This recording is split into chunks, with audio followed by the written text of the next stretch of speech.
Bonjour à tous, bonjour à toutes, j'espère que vous avez passé une agréable journée, que vous allez très bien. On se retrouve pour une vidéoconférence de presse post-match, Carlo Ancelotti, Chelsea, le Real Madrid qui avait battu l'équipe des Blues 2-0. Je vous laisse avec les réponses de Carlo Ancelotti après cette soirée européenne.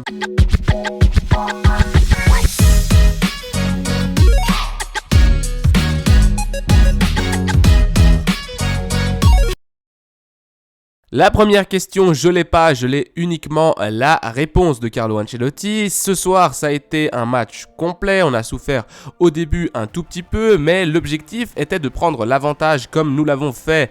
C'est sûr qu'il faut souffrir encore une fois face à Chelsea, qui est une très belle équipe, avec de très bons joueurs. Il faut lutter encore 90 minutes. Question numéro 2, avez-vous eu la sensation que l'équipe aurait pu plus tirer et avoir réussi un meilleur résultat? Eh bien, Carlo répond, on peut penser qu'avec 10, on aurait pu un tout petit peu plus presser et du coup essayer de pousser un peu plus. Mais la vérité, c'est que 11 contre 11, on a mis beaucoup d'énergie pour récupérer le ballon, pour presser en haut. Et puis, on a bien joué. En vrai, je pense que au final, on a un petit peu manqué d'énergie et de lucidité pour essayer de trouver la meilleure solution. Je pense que le match, on a fait un bon match. On doit être satisfait et rien, penser qu'il y a encore 90 minutes et on doit refaire ce match-là aussi à Stamford Bridge. Question numéro 3, avec la semaine qu'a traversé Fede Valverde, qui a été assez compliquée à cause de ce qui s'est passé l'autre jour, il a fait l'un des meilleurs matchs que j'ai vu avec le maillot du Real Madrid. Il a volé 1000 ballons, il était partout sur le terrain. Je ne sais pas si tu attendais une réaction comme celle-ci de Valverde pour aujourd'hui. Carlo répond, oui, je suis d'accord. Il a été l'un des meilleurs sur le terrain aujourd'hui. Federico, il a mis beaucoup d'énergie, il a été très attentif dans sa position. Je pense que l'aspect défensif avec Kroos, ils ont bien géré, surtout après les premières 10 minutes.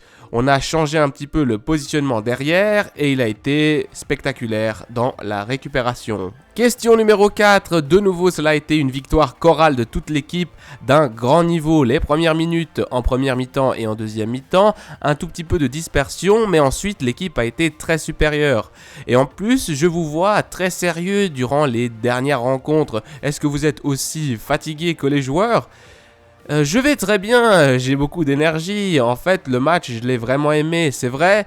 Évidemment, il faut souffrir et ce n'est pas aussi simple de rester sur le banc. Et même quand tu gagnes 2-0, je suis vraiment content, mais il faut que l'on soit calme et tranquille parce qu'il y a encore 90 minutes et dans le monde du football, tout peut se passer. Je suis vraiment content d'avoir cet avantage. L'objectif est maintenant de bien la gérer. Essayer de refaire le même match qu'on a fait ce soir. Question numéro 5, un joueur qui fait un travail essentiel au Real Madrid, je pense à Dani Carvajal. Quand on arrive à ce genre d'éliminatoire, on dirait qu'il donne le meilleur de lui-même. Aujourd'hui aussi, ça a été l'un des meilleurs sur le terrain. Carlo répond, Dani, dans les grands matchs, il ne manque jamais. Ce fut un grand match du milieu de terrain, mais la pression que l'on a fait, qu'on a essayé de faire très haut, le mérite revient au flanc droit où Dani a essayé de beaucoup presser, vraiment beaucoup, la pression sur Chilwell, il a bien réussi. Dans tous les matchs et toujours dans ce type de grand match, Dani, il le fait très bien. Question numéro 6 en anglais, pensez-vous que le 2-0 est suffisant? Auriez-vous aimé que votre équipe tue le match un peu plus? Lorsque Chelsea s'est retrouvé à 10, Carlo répond, on est satisfait avec ce résultat, avec la performance, mais ce n'est pas encore fini. Il faut continuer de souffrir encore 90 minutes à Stamford Bridge. Nous devons nous tenir prêts, on est satisfait uniquement pour ce soir. On sait que Chelsea donnera tout la semaine prochaine. Question numéro 7, j'aimerais vous demander au sujet des deux défenseurs centraux, le match d'Alaba et de Militao, un match où Chelsea a eu quelques opportunités et a créé un tout petit peu de danger. Ils ont été vraiment très bien et ensuite il y a encore eu Rudiger. Avoir 3 centraux de ce niveau-là, avec aussi Nacho, cela vous donne beaucoup de tranquillité. Carlo répond, évidemment, ils ont bien géré les espaces parce que, avec le fait que Carvajal, il poussait beaucoup sur le flanc droit, il faisait un pressing très haut, beaucoup de fois, les deux centraux se sont restés en situation de 2 contre 2. Je pense qu'ils ont vraiment bien joué, ils ont essayé d'anticiper pas mal de fois. Je pense que derrière, on est très bien aussi. Lorsqu'on a une blessure comme celle de Mendy, qui est un grand latéral, on a par exemple Camavinga qui est en train de jouer très bien dans cette position. Question numéro 8, vous avez répété le même 11 qu'au Camp Nou, avec Camavinga derrière, sans un milieu de terrain très défensif ou spécialiste défensivement, et avec Rodrigo en haut. Avec ce genre de 11, en tout cas depuis l'extérieur, on dirait que c'est un 11 d'entraîneur, un 11 de technicien. Que cherchiez-vous avec ce dispositif? Et ce 11 du coup? Carlo répond... Moi, ce que je cherche, c'est toujours le mieux pour mon équipe. Il y a des matchs, comme tu dis, avec les 3 attaquants, on peut créer plus d'opportunités, c'est vrai. Je pense qu'avec Kroos comme pivot, il aide beaucoup à la sortie de balle, à la relance, et il aide beaucoup à bien gérer la position et les espaces. Après, tu peux souffrir un peu, mais l'aspect défensif, s'il y a un engagement collectif, tu vas pas souffrir. En gros, il dit d'accord, Kroos n'est pas spécialiste défensivement, mais si tout le monde défend, ça va. Et donc du coup, cela dépend beaucoup de la position du pivot, dépend beaucoup, et celle de Kroos spécialement, dépend beaucoup du travail qu'on fait et que font les attaquants, surtout Vini, surtout Rodrigo, pour essayer d'avoir l'équipe très compacte. Et je pense qu'aujourd'hui, tout nous est sorti très bien. Question 9 et avant-dernière question, j'aimerais vous demander au sujet de Marco Asensio qui, durant les dernières rencontres, a été à un niveau très haut. Il a marqué un but important. Je ne sais pas comment vous valorisez le niveau d'Asensio en ce moment, mais c'est très décisif pour la fin de la saison. Carlo répond, je le valorise beaucoup parce qu'à chaque match qu'il joue, plus ou moins il marque à tous les matchs, même s'il commence le match ou s'il rentre en tant que remplaçant.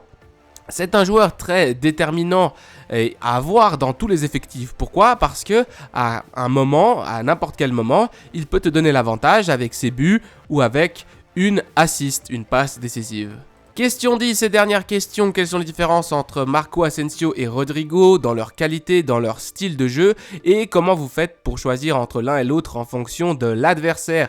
Rodrigo est un joueur qui va plus prendre de risques, c'est un joueur beaucoup plus vertical qui va chercher le 1 contre 1, il se bouge beaucoup sans ballon et entre les lignes, Marco Asensio, il gère bien les espaces entre les lignes aussi et il a une frappe vraiment hors du commun.